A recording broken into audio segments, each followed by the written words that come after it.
요즘 우리나라 국민들이 젊으신 분들이고 연세가 조금 드신 분들이고 어머니 아버지 같은 이렇게 연세가 많으신 분들도 이 간첩새끼 한 마리 때문에 아주 스트레스 받고 아주 그냥 공경에 처해 있어요. 우리나라를 공산국가 만들려고 북한처럼 똑같이 공산주의 만들려고 별 개지랄 그 아가리 벌리는 것마다 다 거짓말이야. 거기 속아 넘어가면 안 되는 거야.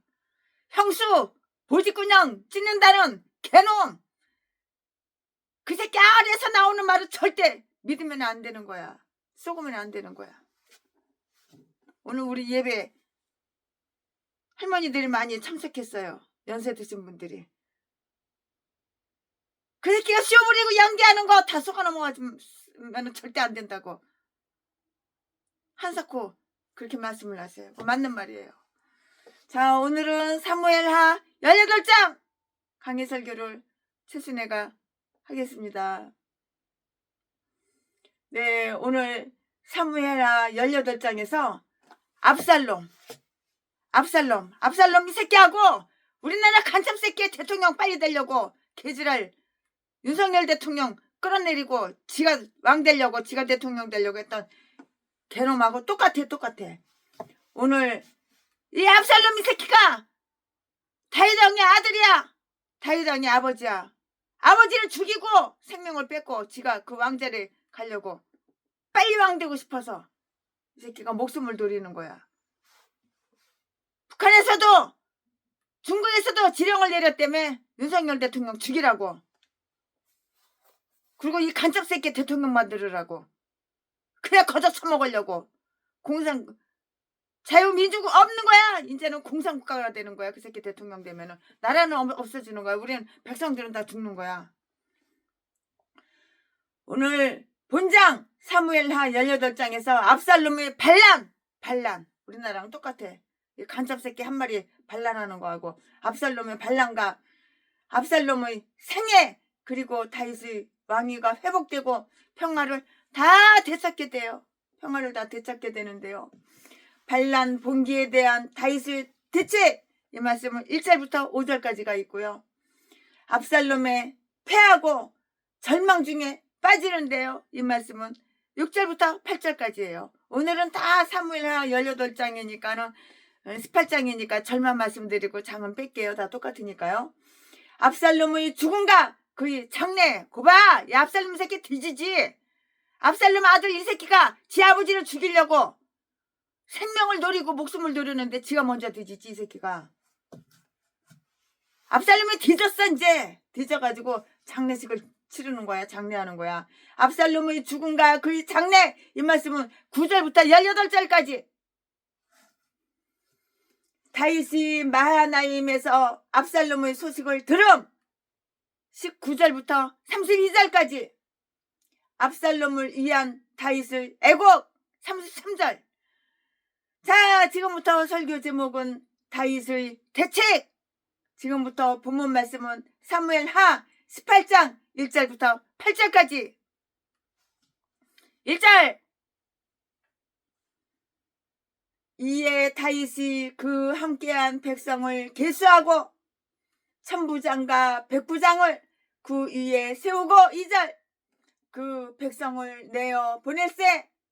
3분지 1은 요압의 수하에 3분지 1은 수리야의 아들 요압의 동생 아비새의 수하에 붙이고 3분지 1은 가드 사람 이때의 수하에 붙이고 백성에게 이르되 나도 반드시 너와 함께 나가리라. 3절. 백성들이 가로되 왕은 나가지 마소서. 우리가 도망할지라도 저희는 우리에게 주의하지 아니할 터이요.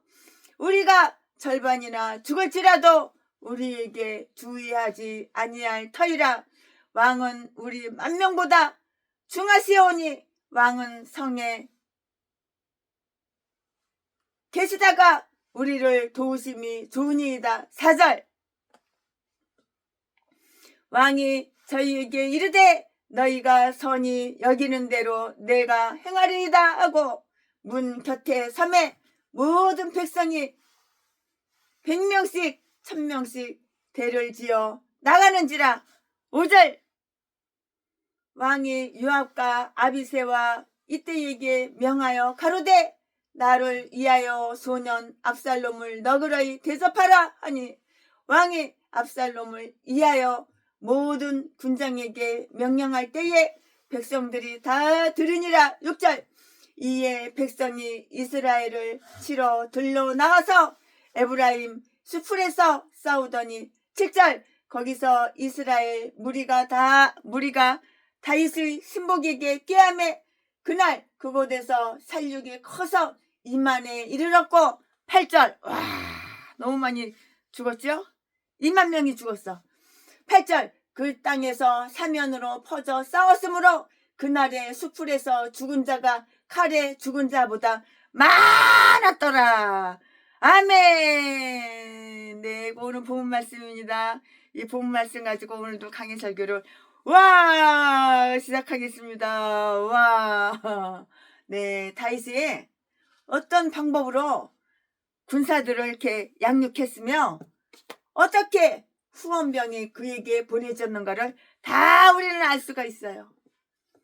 아히도벨의 예언에 따르는 압살롬을 대항할 군장을 능력에 따라서 다 정하고 결정하고 이스라엘 해안으로부터 많은 사람들을 택했다고요.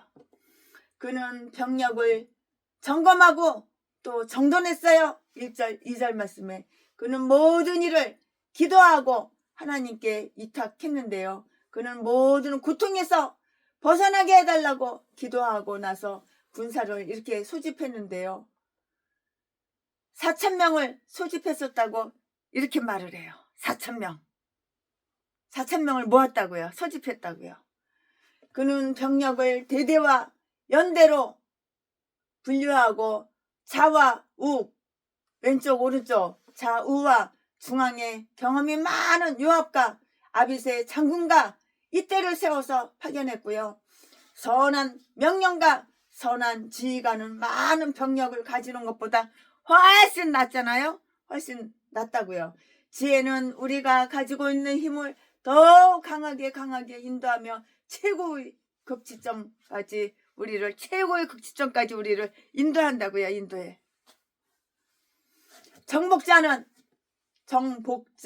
정복자는 홀로 전쟁터에 나가지 않는 법인데요. 그런데 압살롬의 거짓된 친구들은 그의 교만심을 북돋워 왕을 전쟁터에 나가도록 이렇게 권장했고요.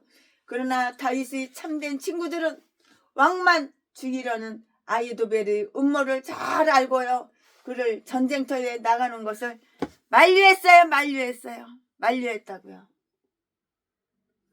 다윗은 자기 군사들과 함께 출정하겠다고 이렇게 말을 했는데요. 2절 말씀에 그러나 그들은 또 만류했어요. 하지마 만류했다고요. 그들이 출정을 막은 것은 선을 막은 것이 아니었어요. 왕은 우리 만명보다 아주 중요하시오니 라고 말한 것은 자기들이 아첨으로 한 말은 결코 아니고 이거는 진심에서 우러나서 하는 소리예요. 왕은 백성들이 복종에 의해서 가치가 있으며 백성의 안정을 위해서 왕의 출정은 금해야 했고요. 그들은 적에게 더 이상 기회를 주고 싶지 않았고요. 적은 전체 군사가 패하는 것보다 다윗 왕 한 사람이 패하는 것을 더 아주 그냥 기뻐하게 때문이라고요.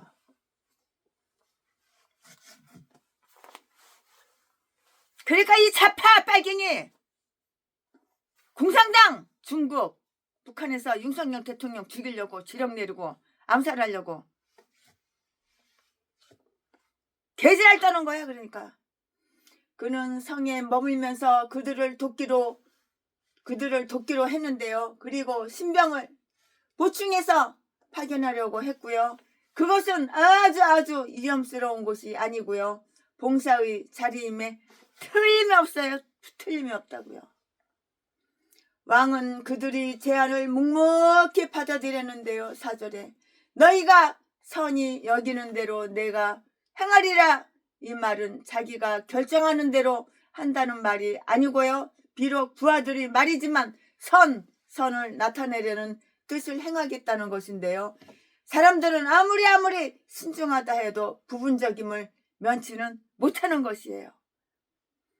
그러나 하나님의 섭리는 다윗이 전쟁터에 참가하지 않도록 이렇게 명령을 하신 거예요. 다윗이 죽으면 안 되잖아. 다윗이 주인공인데, 왕인데. 왜냐하면 하나님이 패하시기로 작정된 그 압살롬을 구하려고 다윗은 전지에 서두를 것이기 때문이에요. 압살롬 이 새끼가 뒤져야지 다윗 왕이 죽으면 되겠어? 이 악마 새끼, 이 압살롬 이 새끼가 뒤져야지 아버지 다윗 왕이 죽으면 되겠어? 그러니까 다윗 왕은 전쟁터에 나가지 말고 주의만 하는 거야. 이 새끼가 나가서 뒤져야 되는 거야, 압살롬 이놈이. 왜냐하면 하나님의 패하시기로 작정된 압살롬을 구하려고 다윗은 전지에 서둘 것이기 때문이라고. 전쟁의 땅. 압살롬에 관한 부탁 5절 군사에게 계급을 달아주고요. 용기를 붙들어 주고요.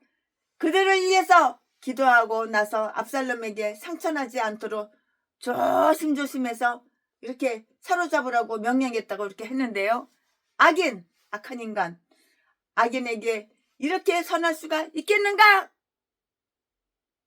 압살롬은 다윗만을 죽이려고 그냥 차나깨나 압살롬이 아들 새끼가 아버지 다윗 왕을 죽이려고 그래가지고 지가 왕자리에 헤쳐먹으려고.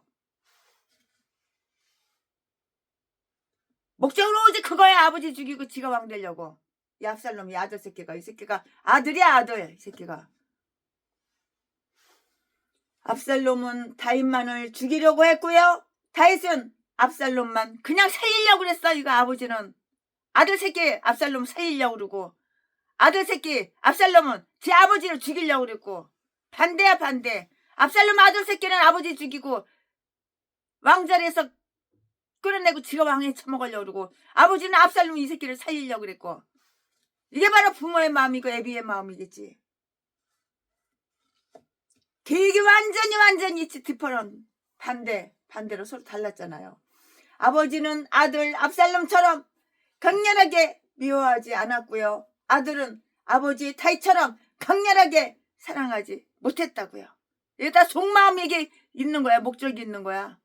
압살롬 이 새끼는 어떻게든지 목적이 차납게나 아버지 죽이고 지가 왕자리에 빨리 왕이 되고 싶어서 개질하라는 거고.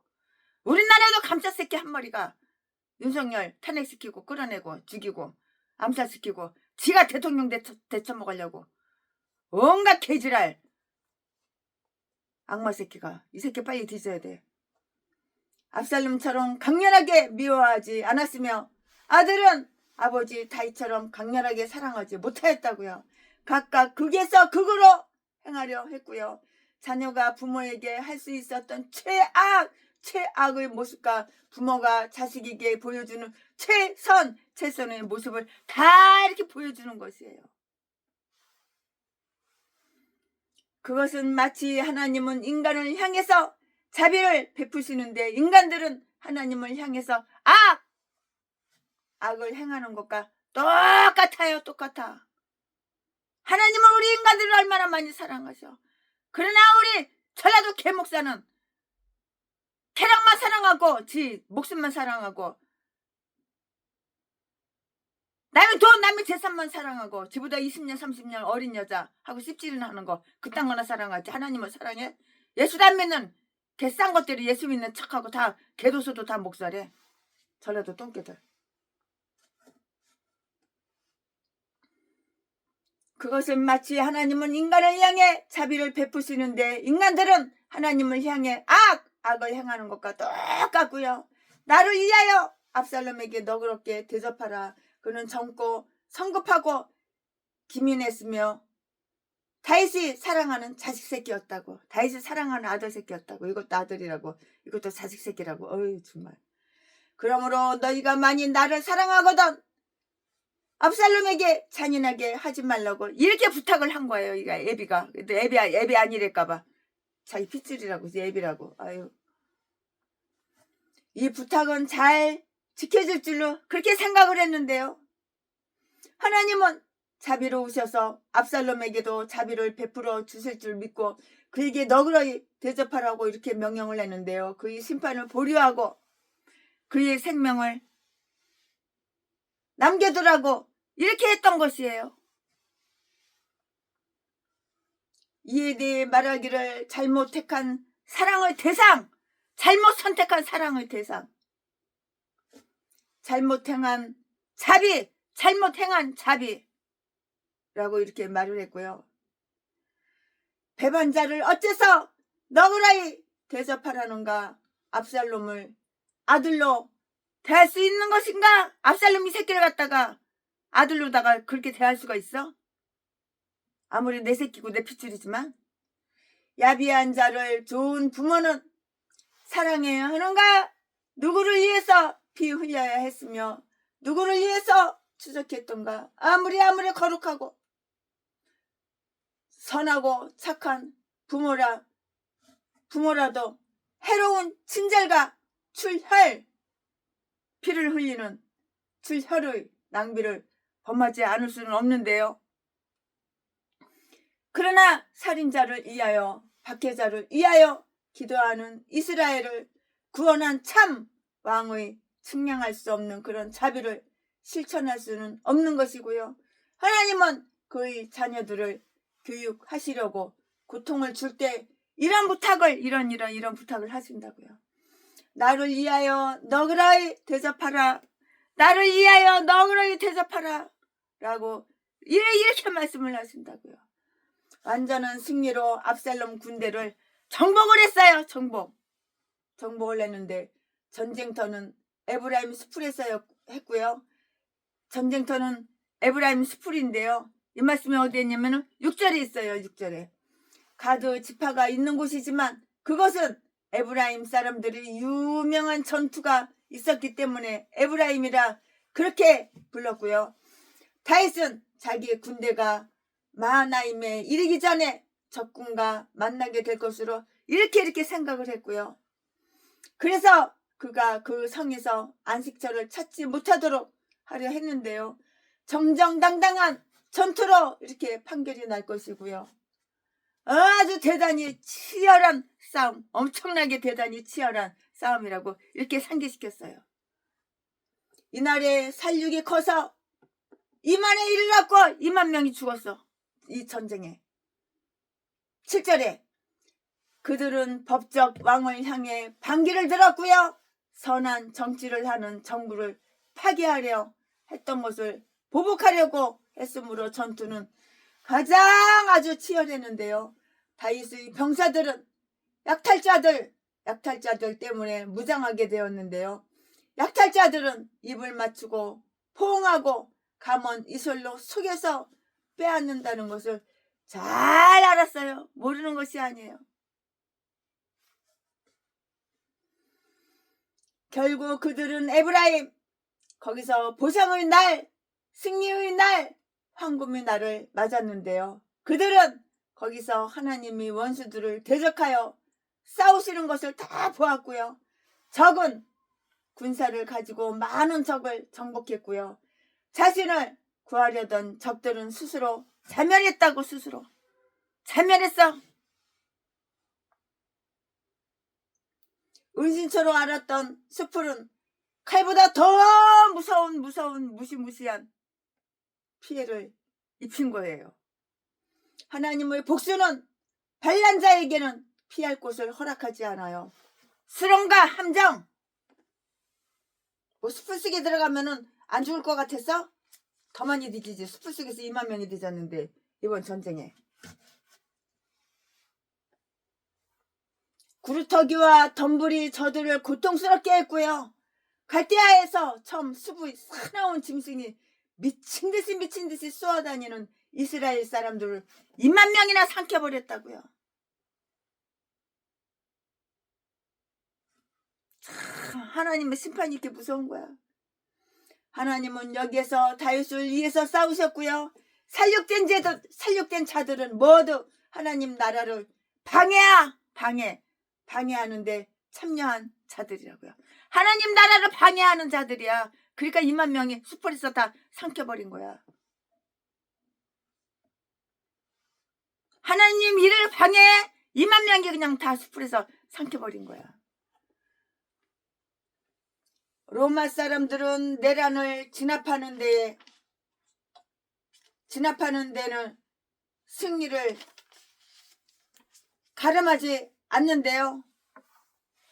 전혀 그렇게 가름하지 않는다고요. 아멘. 지금부터는 설교 제목이 바뀌어요. 지금부터는 본문 말씀이 바뀌어요. 지금부터 설교 제목은 압살롬의 최후. 압살롬 이 새끼 어떻게 되나 보자고 이제. 지금부터 본문 말씀은 사무엘하 18장 9절부터 18절까지. 9절.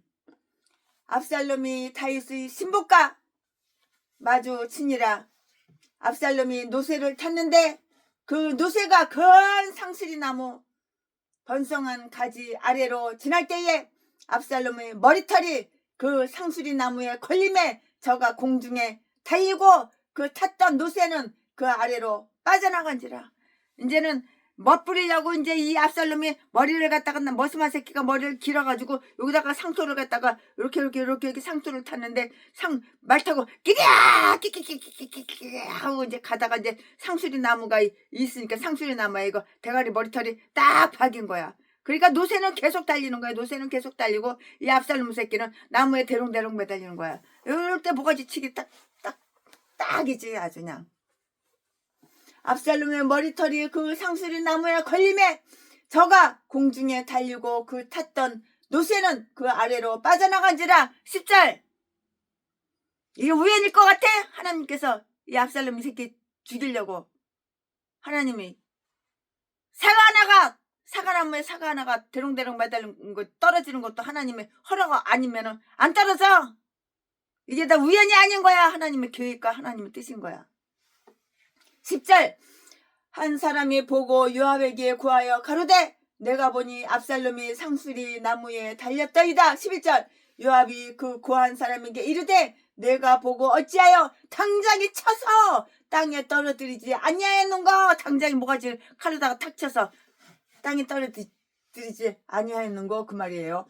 내가 내게 은 10개와 띠 하나를 주었으리라. 12절. 그 사람이 요압에게 대답하되 내가 내 손은 1000개를 받는다 할지라도 나는 왕의 아들에게 손을 대지 아니하겠나이다. 우리가 들었거니와 왕이 당신과 아비새와 이때에게 명하여 이르기를 삼가 누구든지 소년 압살롬을 해하지 말라 하셨나이다. 13절.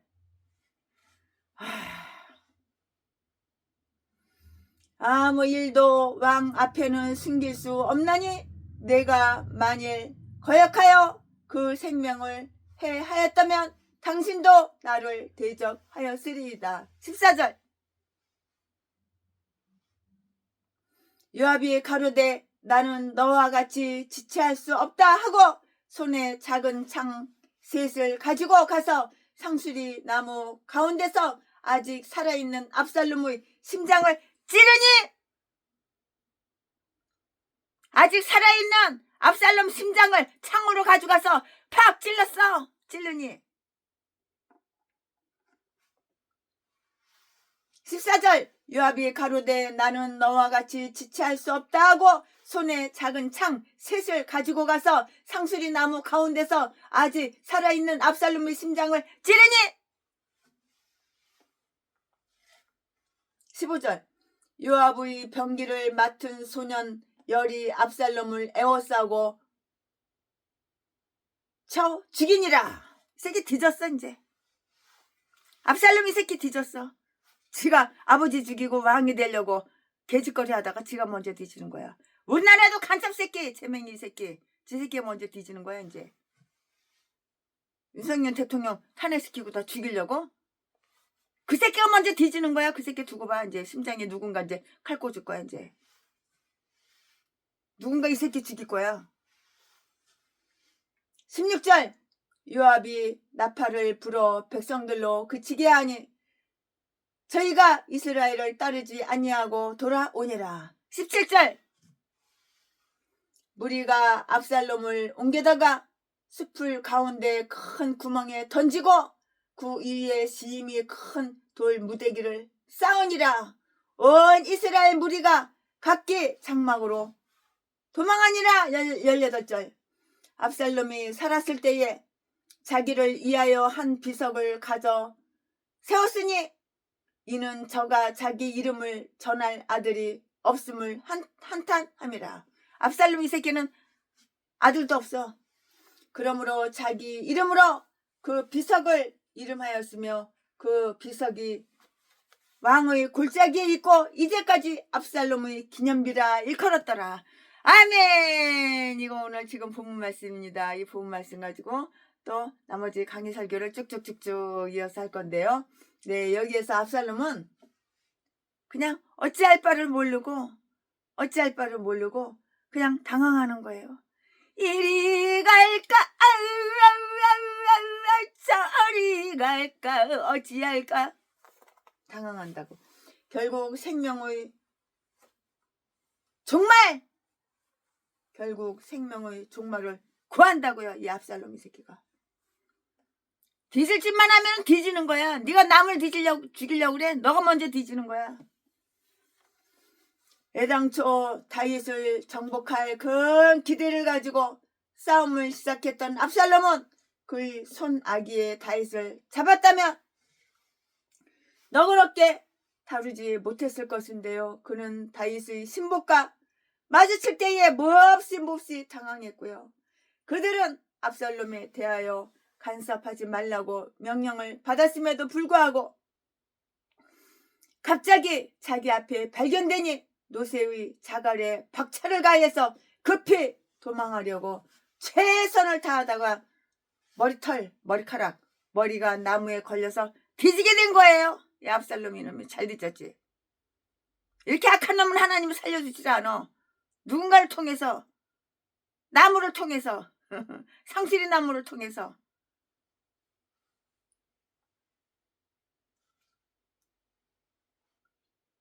노새의 자갈에 박차를 가해 급히 도망하려고 최선을 다하다가 머리가 나무에 걸려서 뒤지게 됐다고. 압살롬 이 새끼가 잘 뒤진 거야. 두려움에 도망하는 자는 함정에 떨어지겠고 함정에서 나오는 자는 올무에 걸리리니. 예레미야 48장 44절. 다윗은 압살롬 이 새끼를 아들 새끼라고 또 자식 새끼라고 살리려고 했으나 하나님은 안 살려. 하나님은 죽여버려.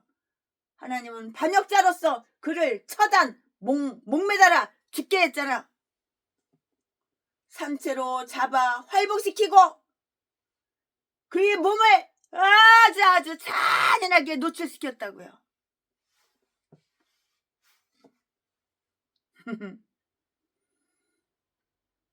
압살롬이 교수형에 처단돼요. 압살롬이 교수형에 처단된다고. 뭐가지 자른다고. 그는 무성한 상수리 나무 밑을 필사적으로 말 타고 끼끼끼끼끼끼 말 타고 달린 거야. 말을 달렸는데요. 그 상수리 나무는 열매도 맺지 못하고 큰 가지가 새스랑처럼 꼬여져서 아래로 드리워졌고요. 거기에 그의 머리와 모가지가 딱 걸린 거야. 이게 우연 같아? 우연은 없어요. 필연이지 우연은 없는 거예요. 하나님께서는 죽일 놈은 어떻게든지 죽여요. 어떤 이들이 생각한 것처럼 그는 자랑삼아 장발을 하고 있었고요. 멋부리려고 머리를 장발로 머리가 긴 거야. 지금 최순의 머리보다 훨씬 더 길지. 그러니까 머리를 틀어서 여기다 이렇게 상투를 한 거지. 그게 상수리나무에 딱 걸린 거지. 말 타고 달리다가.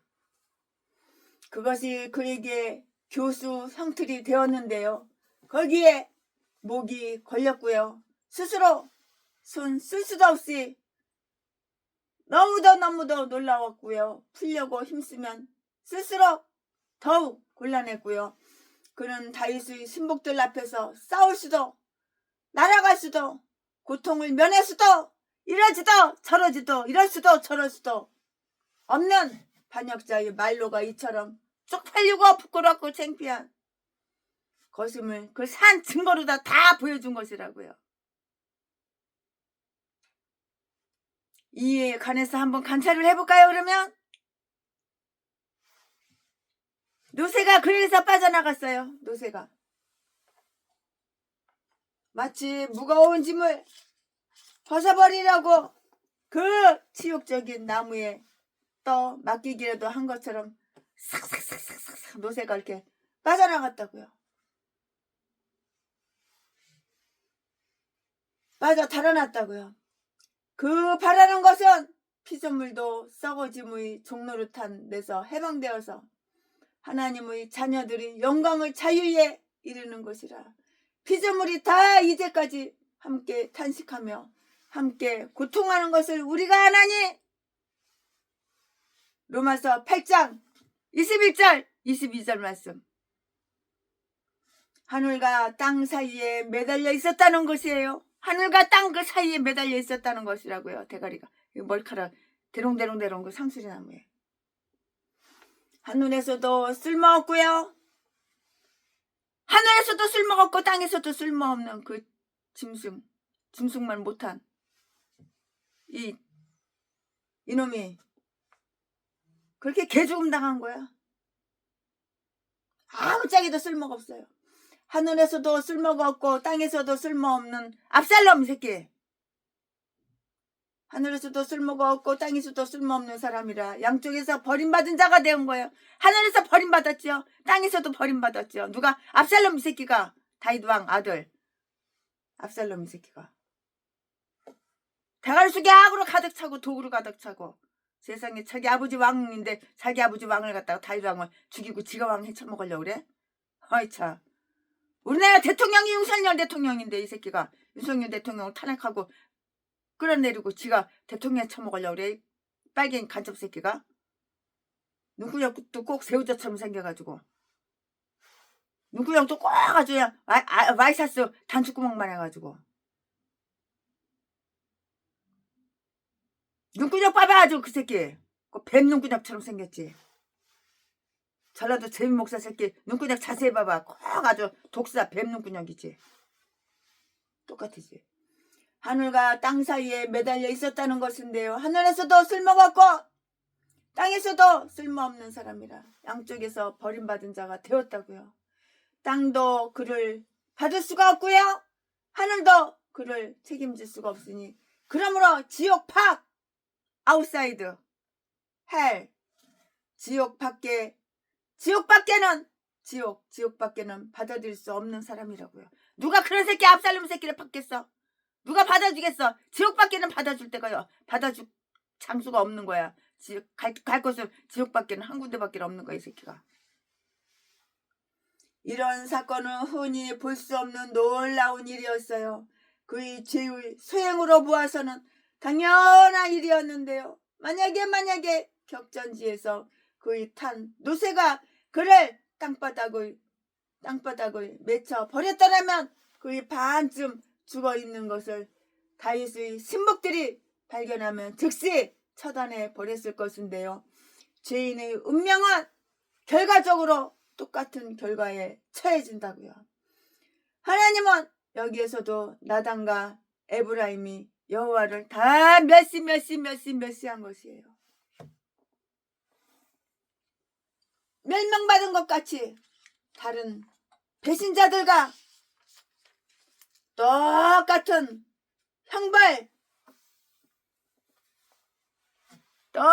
형벌을 가하셨다고요. 민수기 16장 29절 30절 말씀에 압살롬은 그의 부모에게 불순종하여서 무서운 형벌을 받은 거야. 이렇게 죄를 지으면 범죄를 저지르면은 벌을 받는 거야. 전라도 개목사 새끼, 제비목사 새끼. 평내순복음교회 박영수. 도경미에서 사람 살인하고 전재산 쫙 빨아쳐갖고 뺏어가는 새끼. 이렇게 범죄 저지르고 네 아가리로 네 죄를 갖다가 덮고 숨기고 감추고 그러지만은 하나님은 벌을 내리는 거야. 민수기 16장 29절 30절 말씀에 압살롬은 그의 부모에게 불신종하여 무서운 형벌을 받은 거야. 전라도 개목사들도 다 형벌 받은 거야. 형벌 받은 개목사들의 눈꼴명만 뜨면은 나 어려워, 나 힘들어, 동양 한 푼 줍시오. 후원 개소리만 지저대는 거야. 교회 차려온 지 30년 돼도 성도는 한 명도 없고. 마시간인가. 교회는요 수십 번은 다 옮겨 다니고 보증금은 다 까먹고 월세는 한 달치도 못 내고. 아유 창피하고 쪽팔려. 이런 새끼도 목사라고. 확 뒤져버려 그냥. 어차피 지옥 갈 건 지옥 갈 짐승이니까. 압살롬이 다윗의 신복의 한 사람에 의해서 사로잡혔는데요. 그의 대반란자 압살롬이 나무에 걸린 것을 요압 장군에게 보고를 했어요. 10절 말씀에. 요압 장군에게 보고를 했다고요. 이처럼 비참한 광경을 의인이 보고 두려워하며 또 저를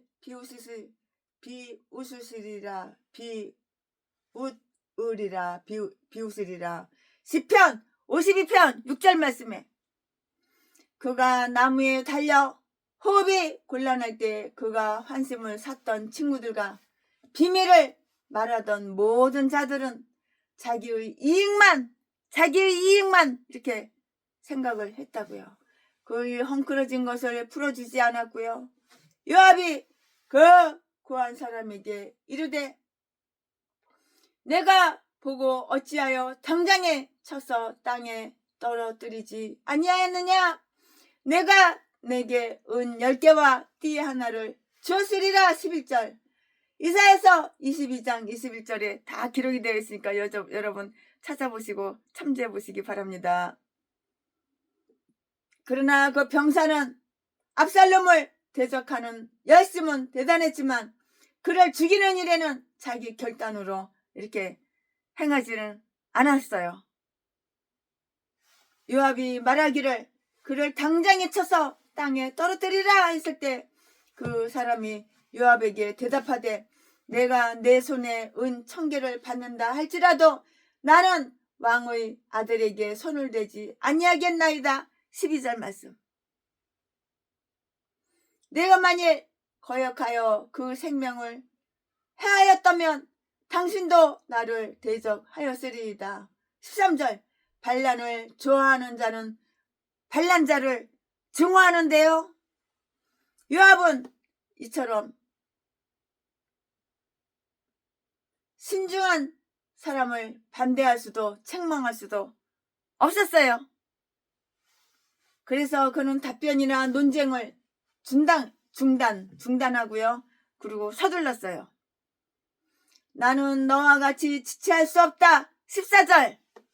급하다 급해. 기회가 뭐 이런 좋은 기회가 날마다 있는 줄 알아? 저 새끼 창으로다가 심장을 팍 찔러가지고 죽여야지. 급하다 급해. 기회는 날마다 있는 게 아니야. 나는 너와 같이 지체할 수 없다. 14절. 상관들은 명령을 내리기 전에 책망부터 하지 말라. 좋은 길을 찾아 행하고 후에 부끄러워 말라. 그러니까 우리나라도 그 간첩 새끼 누군가 암살을 해야 되는 거야. 죽여야 되는 거야. 창으로 칼로 총으로 심장을 뚫어버려야 되는 거야.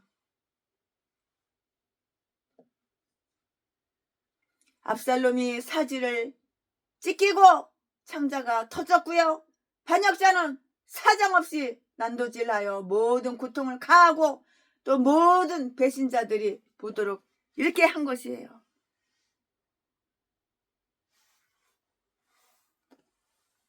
일단 인간은 죽여야 되는 거야. 압살롬 이런 인간은 죽여야 되는 거야. 우리나라 간첩 새끼들. 대통령 해쳐먹으려고 간첩 새끼. 그 새끼도 죽여야 되는 거야. 압살롬이 사지를 찢기고 창자가 터졌고요. 반역자는 사정없이 난도질하여 모든 고통을 가하고 또 모든 배신자들이 눈으로 눈으로 똑똑히 파. 그리고 보도록 했다고요. 눈으로 똑똑히 다 보는 거야. 요압이 창 3개로 아직 상수리 나무에 살아있는 압살롬의 심장을 팍 찔러버렸어. 14절에 요압이 왕의 명령을 이렇게 거역한 것을 어렵게 볼 수 있을 것인지 그거는 조금 의심스럽지만 그래도 이것이 그의 너그러이 대접하는 것인가? 그가 오점을 남긴다면 다윗이 그를 괴롭히지 않겠는가? 그러나 이것은 다윗 왕을 위해서라고 이렇게 말을 할 수가 있어요. 다윗 왕을 위해서 압살롬이 이 아들 새끼를 죽여야 되는 거야.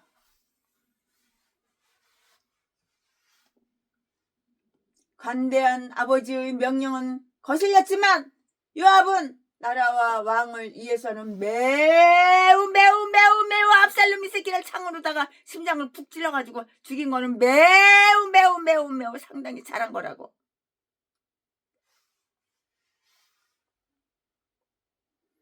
만일 그가 그렇게 하지 않았다면 나라와 왕에게 위험했을 것이고요. 국민의 안전을 위하는 것이 최고의 법이야. 그러니까 우리나라 간접새끼 대통령이 처먹으려고 개질하는 간접새끼 빨리 죽여야 되는 거야. 누군가 죽여야 되는 거야. 요압이 그를 찌르니 그의 소년 10사람이 압살롬을 에워싸고 쳐 죽였다고요. 15절 여호와여 당신의 모든 적을 멸하소서. 요압은 태강 나팔을 불었고요. 16절에 압살롬은 죽고 위험은 끝났고요. 백성들은 다윗과 함께 충성하고요. 피 흘리는 전쟁이나 배반자들을 가둘 일도 없어졌고요. 모든 백성이 자기의 복무에 이렇게 임하고요. 왕의 다스림을 다 받은 것이에요.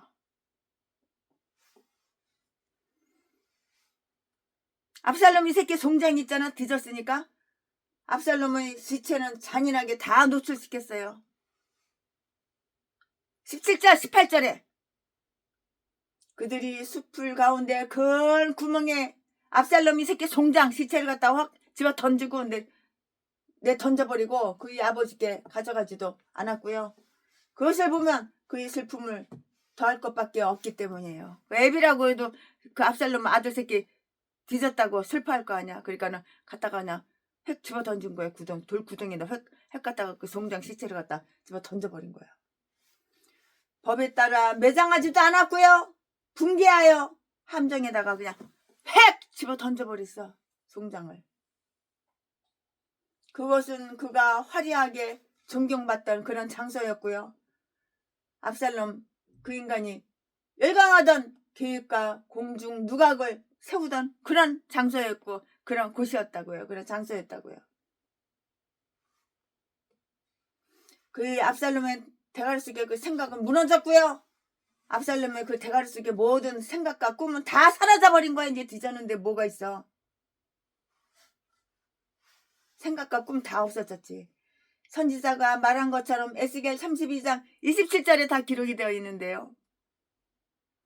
그의 죽음은 압살롬 이 인간의 죽음은 그의 뼛속에 있는 죄가 얼마나 무서운가. 죄를 지니까 벌 받는 거야. 얼마나 무서운가를 그거를 의미한다고 죄를 지은 게 벌 받는 거라고. 그들이 그의 시체 위에 돌무더기를 쌓아서 그의 생전에 지은 악한 행실을 아주 사악한 행실 악한 행실의 기념비로 이렇게 기념비로 이렇게 삼은 것이야. 이 새끼가 악을 너무 저질렀으니까 이걸 기념비로 삼은 것이라고.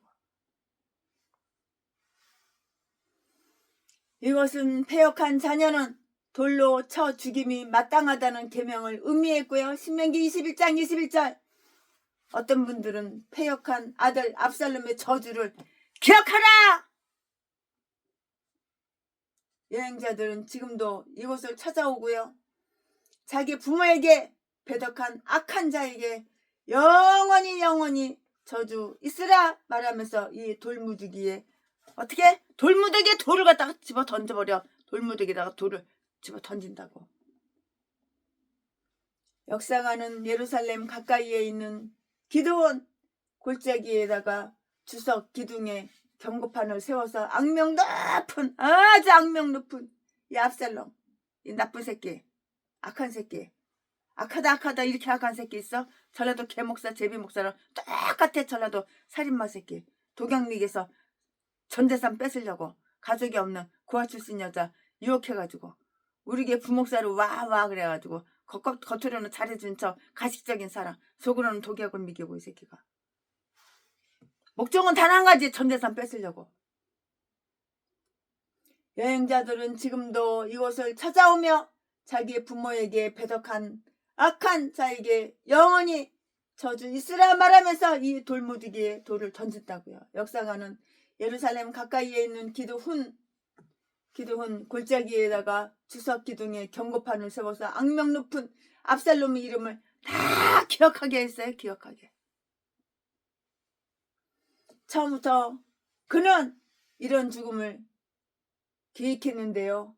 18절 18절 교만한 자가 그 대가리 속에 계획하는 것이 얼마나 어리석은 것인가. 남을 죽여? 더구나 아버지를 죽여? 아버지가 왕인데. 그리고 지가 왕자리 뺏으려고 그래? 이런 악한 새끼, 독사 새끼. 평내 손목음깨 박영수 이 새끼. 고아 출신 최순애를 죽여? 지 마누라도 죽이고 음식에다 독약을 야금야금 몰래 조금씩 타가지고 죽이고 전재산 다 털어가 이 새끼가. 자기 마누라 죽이기 전에 보험 잔뜩 들어놓고 이 새끼가. 저야도 제비 목사 새끼 자세한 게 가지고 돈 있는 여자들 유혹하고 꼬셔가지고 쌍판대기 조금 남들보다 반반하고 키 좀 크다고 700년 800년 여자도 보지 다 찢어주고 자지가 그냥 성병 걸려가지고 피 고름이 질질 나는 거 내가 부천에 있는 중동에 병원 데리고 가서 이 새끼 성병 치료해주고 다 증거를 갖고 있는데 이 새끼가 아가리만 벌리면은 그런 적 기억이 안 나? 이런 더러운 새끼. 2층에 병원에서 의사가 성병 약 처방해준 거 그거 갖다 1층에 약국 가가지고 처방전 받은 거 그 약을 갖다가 그 새끼 아가리에다가 쳐놓고 내가 정수기 물 종이컵으로다가 물 받아다 이 새끼 아가리 쳐먹었는데 기억이 안 나? 그리고 기억이 물론 나지. 하지만 기억이 안 난다고 그래야 되는 거야. 아, 그게 바로 전라도 기질이야. 전라도 사람 기질이야. 더러운 새끼. 주석 기둥에 경고판을 세워 악명 높은 압살롬의 이름을 기억하게 했고요. 처음부터 그는 이런 죽음을 계획했고요. 18절에 교만한 자가 그 머릿속에 계획하는 것이 얼마나 어리석은가. 네가 다른 사람을 죽이려고 그러면 다른 사람 죽이기 전에 네가 먼저 뒤지는 거야. 전라도 개목사 제비목사 새끼야. 전라도 살인마 악질 악마 새끼야. 독사 새끼야. 야, 압살롬이 봐. 압살롬 이 새끼가 지 아버지 죽이고 지가 왕에 처먹으려고 그러는데 지가 먼저 뒤졌잖아. 아버지가 먼저 죽은 게 아니라. 교만한 자가 그 머릿속에 계획하는 것이 얼마나 어리석은 것인가. 몰라? 얼마나 어리석은지 몰라? 교만한 자는 죽을 때 전에 환심을 끌었던 그 사람은 다 떠나고 그의 부끄러움은 다 만방에 여기저기 만방에 다 드러난다고. 만방에 다 드러난다고. 압살롬은 아들이 있었어요. 14장 27절에 처음에는 아들을 못 낳는데 나중에 아들을 낳구나. 그러나 하나님의 모두 다 아들을 낳기는 낳는데 아들을 하나님이 다 죽여버렸어. 아들 다 데려가 버렸어. 그래서 아들이 없는 거야. 원래 압살롬이 결혼해가지고 아들을 낳았어. 근데 하나님이 데려가 버렸어. 아들 새끼를 뒤졌어. 아들 새끼가. 그래서 아들이 없는 거야. 악한 자에게는 자녀가 없다는 기록을 이루셨어요. 그는 소원을 이루기 위해서 이 비석을 세웠으나 하나님은 대리석 대신 무시무시한 돌 무더기로 압살롬 이 새끼 기념을 삼으셨다고. 하나님은 원수를 갚으시는 하나님이야. 하나님은 죄를 지으면 반드시 벌을 주시는 하나님이야. 이렇게 무서운 하나님이야. 인간은 속여도 하나님은 못 속이는 거야. 네가 행한 대로 네가 심은 대로 그대로 다 받는 거야. 몰라? 그는 소원을 이루기 위해 이 비석을 세웠으나 하나님은 대리석 대신 무시무시한 돌 무더기로 그의 기념을 삼으셨다고요. 그러므로 자기를 높이는 자는 낮아지는 거예요. 자기를 높이는 자는 낮아지는 거예요. 전라도 개목사 제비새끼. 나는 죄지가 하나도 없어. 나는 예수님보다 하나님보다 난 천사보다 더 인생 더 깨끗하게 살았어. 개소리 지저대면서 나는 의인이야. 성경에는 의인은 없나니 하나도 없으며 그렇게 써있어도 나는 의인이야 개소리 지저대니 더러운 악마 악질 새끼. 교도소 갔다가 집 아주 그냥 밥 먹듯이 들락날락거리고 도둑질하고 강도질해서 사람들 다 고소해가지고 사람들 때리고 돈 뺐으니까 피범벅을 만들까 사람들 고소해가지고 나도 이 새끼 고소해가지고 4년 7개월 동안 감옥 살다가 나오고 다 숨겨 자기 범죄 사실 감춰 숨겨. 이딴 게 목사야. 이딴 게 전라도는 다 이런 개목사들 미친 개들밖에 없어. 이딴 게 목사야. 이딴 게 자지 팔아 처먹고 사는 제비 목사. 그러므로 자기를 높이는 자는 낮아진다고요. 낮아져. 내가 목사면 겸손해야 되는 거야. 자기가 자기를 높이면 안 되는 거야. 우리는 높이면 하나님 한 분만밖에 없어. 십자가만 자랑하고 하나님만 높여야 되는 거야. 내가 목사면은. 그러므로 자기를 높이는 자는 낮아지고요.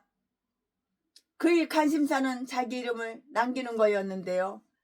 그렇게 된 것이에요. 돌무더기에 그냥 시체가 송장에 획 집어던져가지고 돌무더기 지나가는 사람 오는 가는 사람 돌멩이로다가 그 새끼 그 압살롬 그 새끼 송장 그 새끼가 돌로다가 쳐버리는 거야.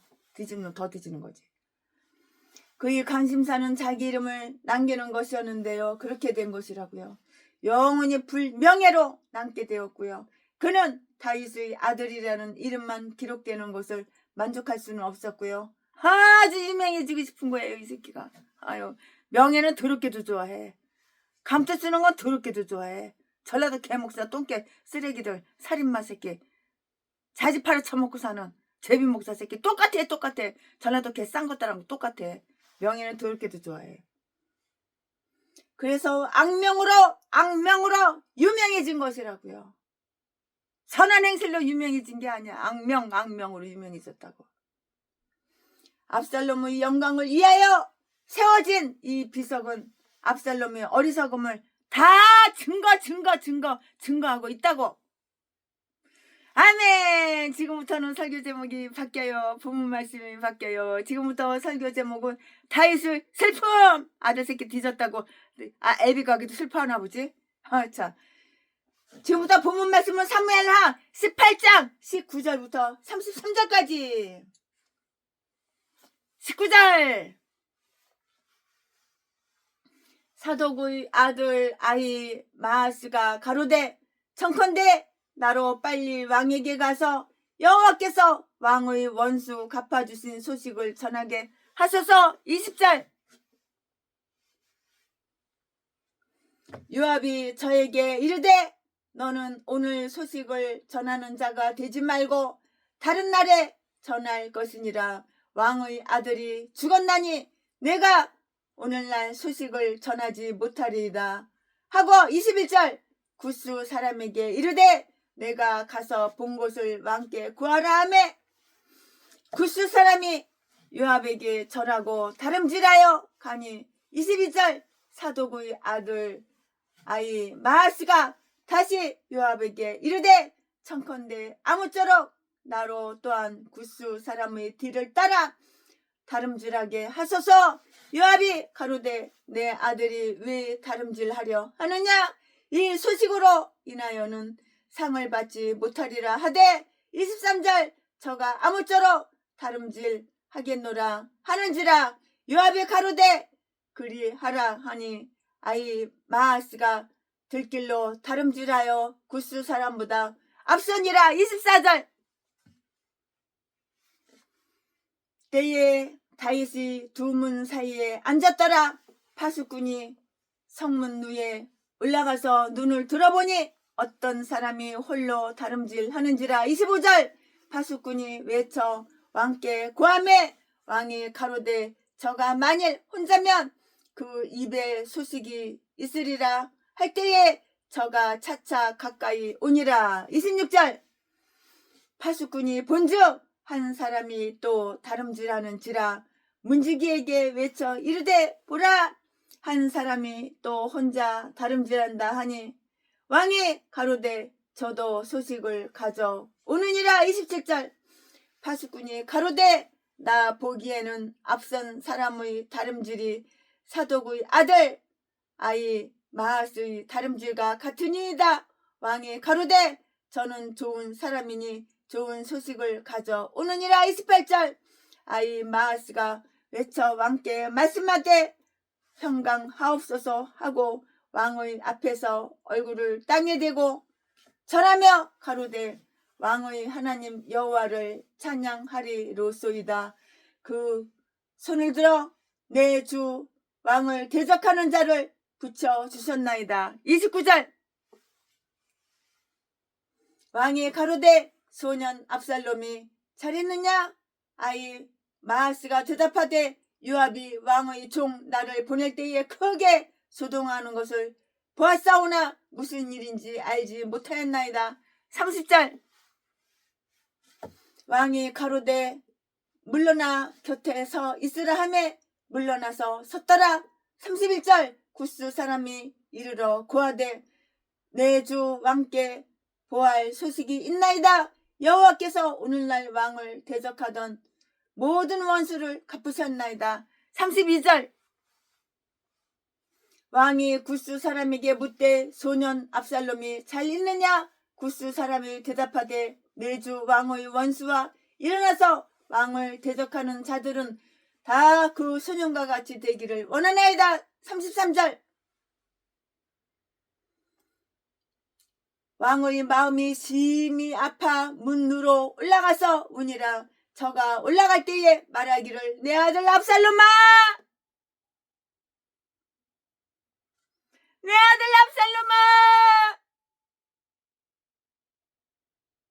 내가 너를 대신하여 죽었다면 압살롬 내 아들아 내 아들아 울면서 이렇게 내 아들아 내 아들아 하였더라. 아멘. 이거 오늘 지금 본 말씀이에요.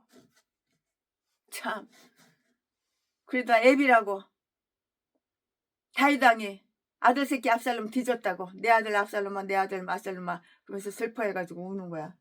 아멘. 이거 본 말씀입니다. 이 본 말씀 가지고 또 나머지 강해설교 나머지 이어서 강해설교 쭉쭉쭉쭉 하겠습니다. 네. 압살롬의 생애는 끝났어요. 이제 목숨 끊어졌으니까 뒤졌으니까. 우리나라도 간첩새끼 대통령 되려고 대통령 되고 싶어서 계제를 떠는 간첩새끼 이 새끼 목숨 빨리 끝나야 되는 거야. 하나님께서 목숨 끝나게 할 거야. 하실 거야. 압살롬의 생애는 끝났다고요. 우리나라 간첩새끼도 생애가 끝났다 이제 그런 뉴스가 나올 거야 이제. 압살롬의 생애는 끝났다고요. 여기서 우리는 압살롬을 위한 다윗의 슬픔을 한번 알아보자고요. 아버지 다윗이 슬퍼하는 거야. 아들 새끼 압살롬 뒤졌다고. 다윗에게 보고됨.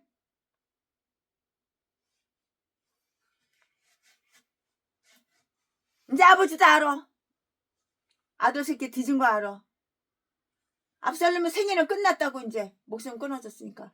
여기서 우리는 압살롬을 위한 다윗의 슬픔을 알아보겠는데요. 다윗에게 보고가 되고요. 그는 격전지였던 에브라임 숲으로부터 수마일 떨어진 국경 내의 마하나임에 있었어요. 누가? 다윗이 있었다고. 다윗왕에. 압살롬의 패잔병들이 마하나임 반대쪽 길로 가는 그 분단을 향해서 고향으로 가고 있었는데요. 그의 파수병들은 격전지 실패를 알 수는 없었어요. 한 사람의 전달자가 소식을 가지고 달려오고 있고요. 왕은 소식을 듣고자 성문 누에 앉아 있었다고요. 24절에 이렇게 기록이 되어 있어요. 구스는 요압이 소식을 전하라는 그 명령을 받은 에티오피아 사람이고요. 에티오피아 사람, 요즘으로 말하자면 21절에 그는 선천적으로 피부가 검은 흑인, 아프리카 흑인처럼 피부가 검은 사람이고요. 요압이 압살롬을 죽일 때 돕던 10명 중에 한 사람인데요. 15절에 그가 소식을 가지고 다윗에게 간다는 것은 매우 위험한 그런 일이고요. 왜냐하면 사울의 죽음과 이스보셋의 죽음을 전하던 자가 다 다윗에게 어떻게 됐어? 죽음을 당했기 때문이에요. 죽임을 당했기 때문이라고요.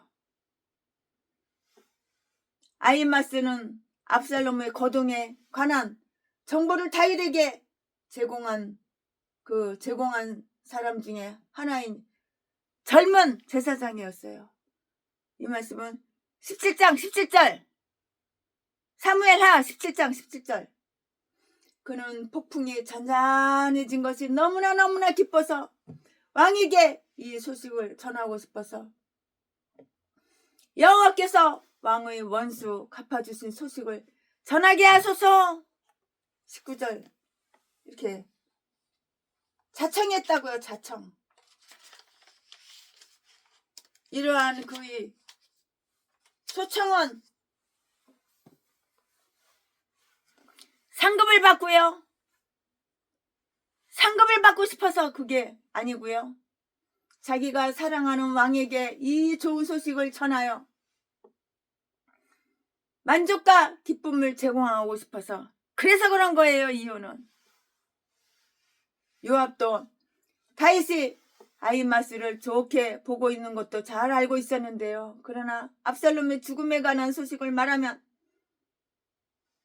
나머지 모든 것을 용납지 않을 것이고요. 그래서 요압은 아히마스를 사랑하기 때문에 이 소식을 가지고 가게 할 수는 없었는데요. 20절에 그 일은 제사장에 전할 것이 아니라 보병이 전하는 것이 당연하다고요. 그러나 구스가 이미 가버린 후 그 뒤를 따르겠다고 간절하게 요청을 했어요.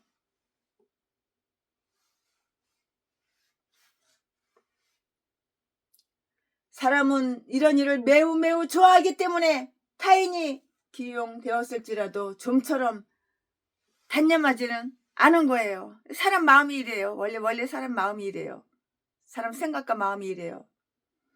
아마 그의 신속성을 나타내고 싶어였는지도 모르겠어요.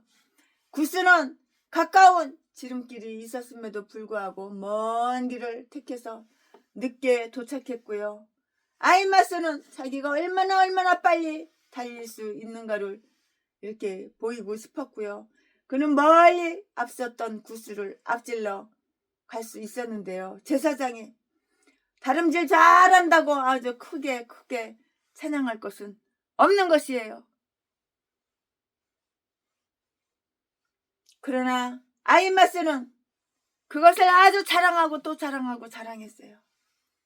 참. 그가 이 일을 원했던 것은 왕에게 부드럽고 조심성 있게 전하려고 이렇게 원했고요. 그는 구스보다 먼저 갈 수 있음을 잘 알고 먼저 가서 구스가 전할 보고를 모호하게 함으로 왕께 준비시키려는 것이었는데요. 나쁜 소식을 전할 때는 점차적으로 하는 것이 좋아요. 나쁜 소식을 한꺼번에 따따따따따따따 다 전하면 충격받아서 쇼크받아서 죽는 거야. 조금씩 야금야금 충격이 좀 덜 가게. 그 덩어리를 땅땅한 큰 덩어리를 부시고 깨가지고 야금야금. 구스가 전할 보고를 모호하게 함으로 왕께 준비시키려는 것이었고요. 나쁜 소식을 전할 때는 점차적으로 야금야금 충격 덜 받게 점차적으로 하는 것이 좋다고요. 참고 더딜수록 더디게 참고 좀 더디게 그럴수록 좋다고요. 한꺼번에 다 얘기하면은 충격받아가면 쑥 훑다가 죽는 거야. 마하나임 성문에 있던 파수꾼이 아이마스와 구스를 발견했고요. 24절에 처음 구스가 앞섰으나 곧 아이마스가 그를 앞질렀다고요. 26절에 왕이 한 사람이 뛰어오고 있다 함을 듣고 소식이 있을 것이라고 이렇게 판단을 했는데요. 만약에 혼자면은 그 입에 소식이 있으리라. 25절 왜냐하면 만약에 그들이 졌다면 적으로부터 도망할 것이니 많은 사람이 있을 것이기 때문인 것이에요. 이유가 바로 이것이에요. 다윗이 아히마스가 오고 있다는 말을 들었을 때 그는 좋은 소식을 가져오는 자라고 결론부터 이렇게 지은 거예요. 27절에 아히마스는 장거리 선수로 아주 이렇게 유명했던 그런 사람인데요. 또한 관대하며 현저하게 선한 사람으로 이렇게 알려진 사람이고요. 만약에 아히마스가 전하는 소식이라면 좋은 소식일 것이고요. 그는 아주 선한 사람이에요. 왕의 총애를 받는 사람이니 나쁜 소식을 가져오지 않을 것이고요. 좋은 사람에 의해서 가져온 것은 언제나 복음이 좋은 소식뿐이고요. 우리는 거짓된 소식만을 전하고 있는 자를 얼마나 환영했나?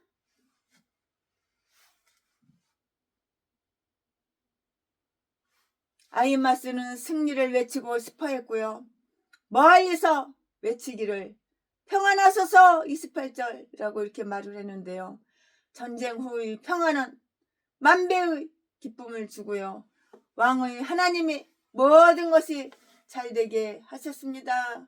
이름은 끝났으니 왕은 어서 예루살렘으로 황궁하소서라고 이렇게 소리쳤는데요. 가까이 왔을 때 왕을 대적하던 자를 모두 살육하였다라고 이렇게 특별한 새 소식을 다 말을 했어요. 이렇게 특별한 새 소식을 다 말을 했다고요. 그는 제사장이므로 왕에게 기쁜 소식만을 이렇게 말을 했고요. 그는 하나님께 승리의 영광을 돌렸는데요. 평화의 하나님은 구원과 승리의 하나님이시고요. 왕의 하나님이 약속을 굳게 지키는 당신에게 복을 주사 당신의 왕위를 높이셨도다. 7장 16절 말씀. 이 말을 할 때 얼굴을 땅에다가 탁 대고요. 절한 것은 왕께 존경심이고 표현뿐만이 아니고요. 승리하게 하신 하나님께 예배하는 그런 겸손함에서였다고요. 다윗에게 하나님이 승리하게 해주심을 먼저 감사한 것은 아주 충격적인 슬픈 소식을 완화시키기 위하여 다윗을 준비시킨 것이고요. 우리는 자비를 베푸시는 하나님께 마음을 고정시키고 그에게 감사하는 마음을 넓혀 나가면 나갈수록 더욱 좋은 것을 부여받으며 어려운 난간도 극복할 수가 있다고요. 다윗은 소년 압살롬의 생명이 안전한지를 알기 전까지는 승리의 소식을 듣고도 기뻐할 줄을 몰랐어요. 승리의 소식을 듣고도 기뻐할 줄 몰랐다고요. 그것은 다윗이 자신은 나라의 왕이라는 것을 잊을 정도로 지나치게 한 사람의 아버지에 치중했는데요. 마치 엘리 제사장이 하나님의 법궤에 관한 소식은 그냥 알려고 하지도 않고 자녀들이 전사 통보에 상심한 것과 그거와 마찬가지예요. 똑같은 거예요. 그의 마음이 덜덜 떨렸기 때문이에요. 아히마스는 곧 요압이 암시한 것을 그에게 인식시켰고요. 왕자의 죽음은 우울한 소식이 되기 때문에 어리둥절한 가련한 왕에게 청천벽력 같은 갑자기 내릴 수 없으므로 모호한 보고, 애매모호한 보고, 이럴 때 빨리 눈치를 채야 돼. 빨리 눈치를 채야 돼. 아, 이 새끼가 뒤졌구나. 그걸 알아야 되는 거야. 더 자세한 소식은 다음 전달자에게 위임을 한 거예요. 한 사람이 말을 따다다다다다 다 말하면 안 되는 거야. 내가 여기 3분의 1만 말할게. 그 다음에 3분의 1은 너가 말해. 그 나머지는 또 너가 말해. 이렇게 전달자 쪼개서 잘라서 이렇게 충격받지 않게. 충격을 최소한하게. 다음 전달자에게 위임을 했다고요. 요압이 왕의 신보 구스를 보낼 때 내가 거기에 소동하는 것을 보았으나 무슨 일인지 알 수가 없었습니다. 라고 차츰차츰 정보를 야금야금 차츰차츰 정보를 제공해 줬다고요. 제공하게 했다고요. 차츰차츰 야금야금. 구스는 나보다 더 좋은 소식을 당신에게 줄 것이다. 나는 결코 나쁜 소식을 전하는 자가 되지 않을 것이다. 정확한 이야기가 되지 못하는 것은 알려고도 하지 않을 것이다. 그래서 그는 구스가 올 때까지 옆에 서 있었는데요. 30절에 그가 가져온 소식은 역시 승리의 소식이었어요. 느림보 우체부 구스는 아히마스가 전해준 승리의 소식을 인식시켰고요. 여호와께서 왕을 대적하던 모든 원수를 갚으셨나이다. 31절 압살롬에 관한 왕의 질문을 그가 만족시켜 주었는데요. 32절에 다윗이 그에게 묻기를 그가 평안하냐? 그가 평안하냐? 구스가 대답하되 네, 그가 무덤에서 평안하나이다. 이렇게 말을 했어요. 무덤 뒤졌으니까 무덤에서 평안하나이다. 그는 직설적으로 소식을 전했다고요. 그러니까 뒤졌다 이거야. 다윗 왕님의 아들 새끼 압살롬 새끼 뒤졌습니다. 무덤 속에서 편안합니다. 그 말이야. 그러나 그는 왕에게 압살롬이 도망가다가 목 매달려 죽었고 돌무더기에 장사되었으나 왕을 대적한 반역자의 운명을 걸었다고 말하지는 않았어요. 차마 그 말은 못했겠지. 내주 왕의 원수와 일어나서 왕을 대적하는 자들이 다 그 소년과 같이 되기를 원하나이다 라고 이렇게 말을 싹 우회적으로 돌려서 말하는 거야. 최순애 같으면 직설적으로 그냥 노골적으로 다 까놓고 얘기하는데 이 사람들은 지혜로워서 말을 우회적으로 뺑 돌려가지고 이렇게 말을 하는 거야. 내주 왕의 원수와 일어나서 왕을 대적하는 자들이 다 그 소년과 같이 되기를 원하나이다 라고 이렇게 말을 했고 나는 그들이 더 이상 악을 원치 않기를 원한다고 이렇게 말을 했어요. 지혜롭지요? 최순애는 너무 노골적이고 직설적으로 팍 다 까발리고 그러는데 이분들은 안 그래요.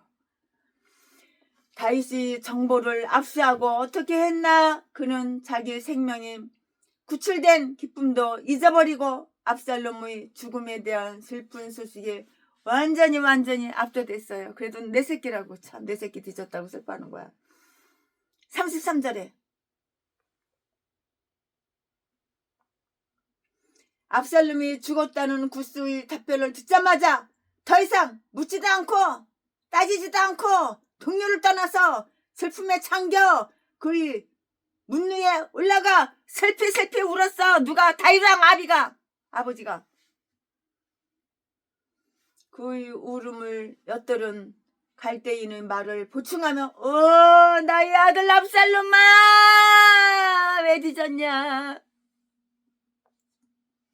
차라리 아비 내가 죽었어야 되는데 왜 네가 나보다 아비보다 더 먼저 뒤졌냐. 그랬겠지? 이거는 성격이 없는 말이에요. 내 생각이에요 그냥.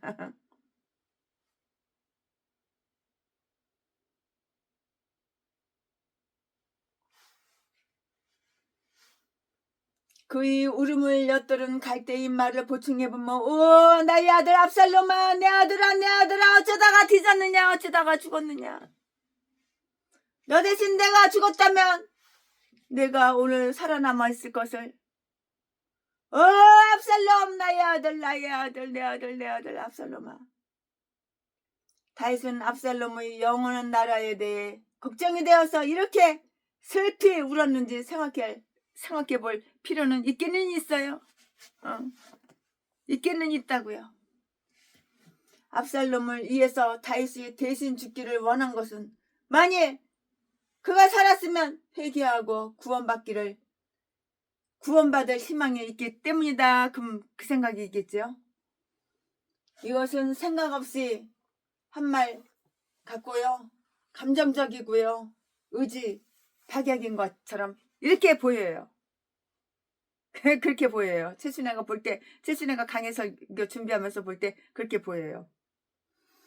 그러나 그에게는 결점이 있어요. 결점. 그 결점이 뭐냐고? 하나님 아까 사람 앞에 버림받은 자를 용모가 잘생겼고 이 압살롬 새끼가 잘생겼거든.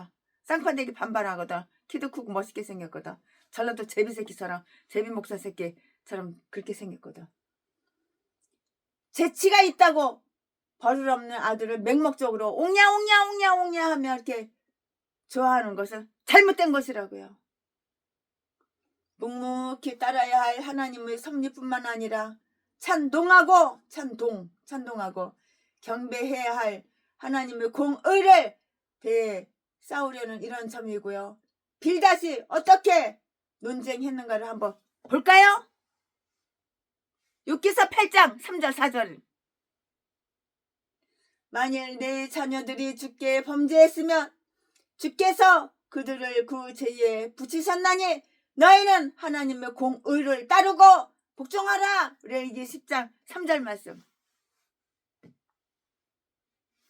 행정 집행권을 위임 맡은 왕으로서 공의를 위하여 일해야 할 사람으로서 국가의 정의를 역행했다는 점이고요. 그는 어떤 본능적인 그 애정에 앞서서 국가의 이익을 기뻐해야만 하는데요.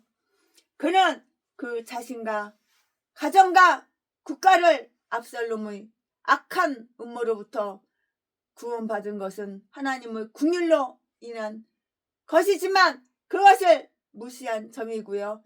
마치 그의 구원은 압살롬의 생명이 끝났기 때문이지 하나님의 긍휼로 된 것이 아닌 것처럼 전혀 감사할 가치도 없다고 이렇게 생각한 점인 것이에요.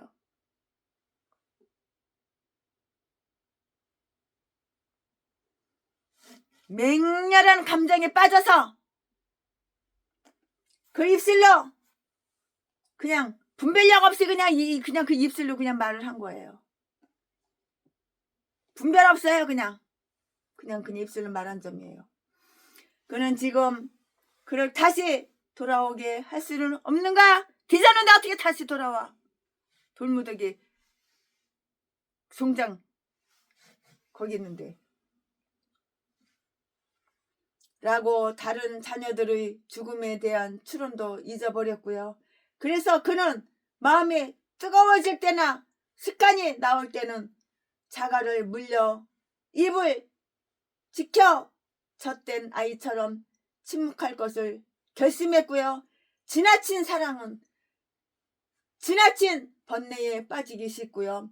그래서 적당한 애정으로 우리 자신의 영혼을 잘 다스리는 지혜가 필요하다고요.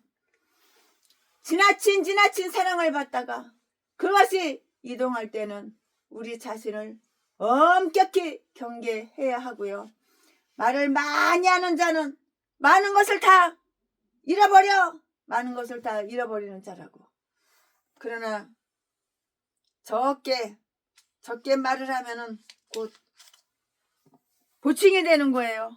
말이 많은 인간은 너무 싫은 거야. 세신에도 말 많은 인간은 싫은 거야. 참여자는 홀로 앉아 고통을 참고요. 침묵을 지킨다고요. 에레미야 에레미야가 3장 28절 욥도 여호와의 이름이 복되도다 라고 이렇게 말을 했잖아요.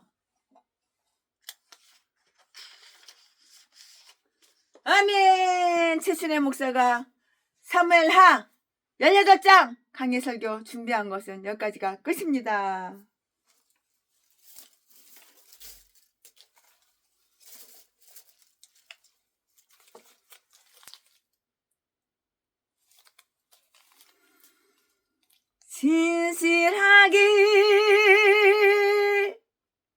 진실하게 거룩하게 살게 하소서. 진실하게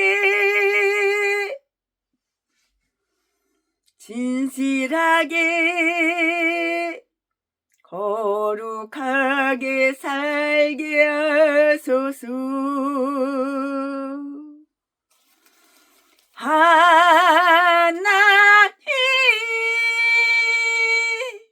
나의 마음 만져주소서. 하나님 나의 영혼 새롭게 하소서.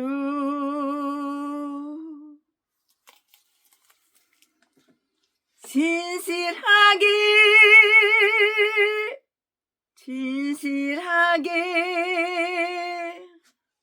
거룩하게 살게 하소서.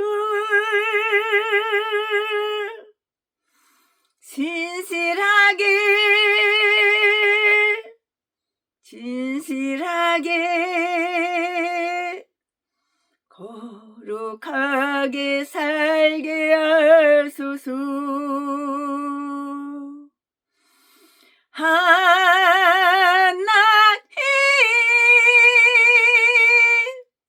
나의 마음 만져주소서.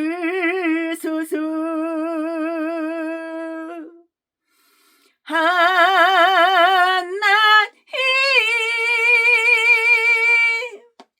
나의 영혼 새롭게 하소서. 하나님 주의 길로 인도하소서.